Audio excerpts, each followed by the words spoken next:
The world is entering a new era of flight, fast, high, and quiet. Speed has always shaped warfare and travel, and now, a new supersonic jet is changing the game.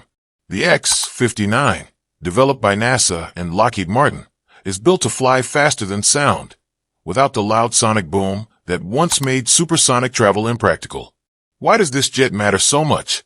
And why are countries like China and Russia watching closely? Let's dive into the story of the X-59, the technology behind it, and how it could give the United States a major edge in the skies by 2025. Meet the X-59 QueSST, short for Quiet Supersonic Technology. This experimental aircraft, built by Lockheed Martin's Skunk works for NASA, is designed to cruise at over 1,500 kilometers per hour, 937 miles per hour, at 55,000 feet, all while producing only a soft thump instead of a sonic boom.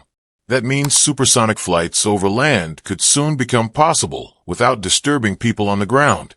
The project began in February 2016, when Lockheed Martin won the contract. A 9% scale model underwent wind tunnel testing in early 2017 to study its performance across a range of speeds. After delays, the full-scale jet is now expected to begin flight tests in 2025. If successful, this jet could cut travel time drastically. A flight from Paris to New York could take under 3.5 hours. Even a journey from London to Sydney might be completed in a single afternoon. But the X-59 isn't just about speed. It's a breakthrough in noise reduction. Unlike the Concorde, whose sonic boom led to global flight restrictions, the X-59 is shaped to minimize shock waves. This low-boom design is central to NASA's mission, proving that supersonic flight can be quiet enough for widespread use. To understand why this matters, we need to look at the Concorde. When it debuted, it promised fast transatlantic flights, but the dream faded. A crash involving the Soviet Tu-144 raised safety concerns. Noise complaints and high operating costs further hurt its chances. By 1976, most airlines dropped their Concorde orders. Only Britain, France, China, and Iran showed continued interest. In the end, only Air France and British Airways operated the aircraft and appeal. Meanwhile, America's own supersonic project never got off the ground. Boeing's design was canceled in 1971 when the government pulled funding. Some say it was a strategic move to avoid competing with the Concorde. The Concorde was also costly. Originally budgeted at £70 million in 1962, it eventually cost up to £2.1 billion. Only a few units were ever built. That's why the X-59 focuses on solving one key issue: noise. It uses advanced materials, precision-shaped wings, and an adaptive control system to manage airflow and reduce shock. Unlike military jets, the X-59 achieves high speeds efficiently, without relying on afterburners. By flying faster than sound without the boom, the X-59 could unlock a new age of high-speed, long-distance travel, and this time, without the drawbacks that grounded its predecessors. The nose of the Concorde was the hottest part of the aircraft apart from the engines, thanks to the intense air pressure at high speeds. Every flight involved cycles of heating and cooling.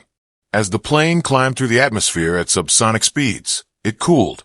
But once it reached cruising altitude and accelerated past the speed of sound, the airframe would heat up again. Then, during descent and slowing down, it would cool once more, briefly heating again just before landing as it re-entered denser air. Engineers had to design the aircraft's metal structure to withstand these constant temperature changes over tens of thousands of flight hours. To test this, they repeatedly heated and cooled a full-size section of the wing in the lab, carefully inspecting metal samples for signs of fatigue. The Concorde would actually stretch during flight. As it sped through the sky, friction heated the exterior, causing the fuselage to expand by as much as 30 centimeters, about a foot. This expansion created small gaps inside the aircraft, especially near the rear where the flight engineers sat.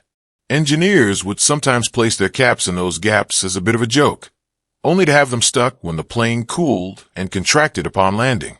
Flying at 60,000 feet, almost twice the cruising altitude of regular airliners, was one of Concorde's standout features.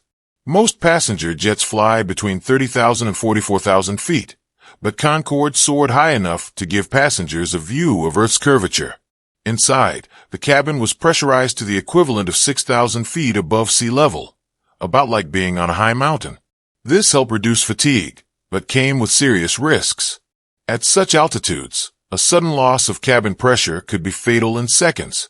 Above 50,000 feet, the air is so thin that even top athletes would lose consciousness in 10 to 15 seconds without oxygen. On conventional jets, emergency masks drop from the ceiling, but those wouldn't work fast enough on Concorde. So, the aircraft had to be built with stronger safety systems, smaller windows to reduce pressure loss, backup air supplies, and oxygen masks for pilots that provided a constant flow. In emergencies, Concorde had a rapid descent procedure to quickly reach lower, safer altitudes. The FAA, which oversees flight safety, agreed that this was the best option at such heights. Despite its cutting-edge design and unmatched speed, Concorde's era came to an end. In 2003, Air France and British Airways retired their fleets. Air France flew its final passenger flight on May 30th, and British Airways followed on October 24th. Rising maintenance costs, reduced demand after the July 2000 crash, and the decline in air travel after September 11th all played a role. Though the aircraft no longer flies, Concorde left behind a legacy that still inspires efforts to bring supersonic travel back. Only this time, safer and quieter. The push for quiet supersonic flight began in February 2016 when Lockheed Martin won the contract to design the X-59. Between February and April 2017, engineers tested a scaled-down version of the aircraft in wind tunnels, both below and above the speed of sound. In May 2019, the first major parts of the X-59 were built in California, and by June, full assembly had begun. NASA also tested the plane's unique external vision system, a camera-based setup that replaces the traditional cockpit window on a King Air aircraft. Later tests focused on the engine's air intake performance using a model about 10% the size of the real jet. This was a key step toward building a supersonic plane that could fly without the deafening sonic booms of the past. By September 2019, the X-59 passed a critical design review, and by November, over 80% of the engineering drawings were cleared for production. The wings were scheduled for completion in 2020, and by December, NASA reported the aircraft was halfway built. Before the jet could fly, it had to pass important tests at NASA's Armstrong Flight Research Center. One major test focused on reducing the sonic boom to a soft thump. Engineers used a technique called Schlieren imaging, photographing shock waves using sunlight to light up the air behind the plane. It's like capturing the outline of invisible air movement with a flash of light. The goal is simple. Fly the X-59 over populated areas to see how people react to the sound. If the noise isn't disruptive, it could clear the way for future supersonic jets to fly over land. Currently, supersonic planes are mostly limited to ocean routes because of the noise. But if the X-59 can prove it's possible to quiet the boom, it would be a breakthrough for both commercial and military aviation. Between 2023 and 2025, NASA planned community response flight tests to gauge public reaction. Results would be shared with the International Civil Aviation Organization and the FAA by 2027. If the data supports safe, quiet supersonic travel, new flight rules could be in place by 2028. Potentially launching a new engine was installed at Lockheed Martin's Skunk Works in Palmdale, California. The engine is 13 feet long and produces 22,000 pounds of thrust, a major milestone in the project. On August 4, 2023, Lockheed Martin released footage of the completed aircraft rolling out of its hangar. The X-59 had officially been unveiled to the world.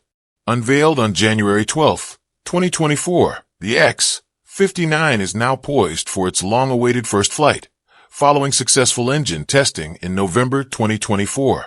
Expected to take off in 2025, this sleek jet measures about 100 feet from nose to tail, with a wingspan just under 30 feet.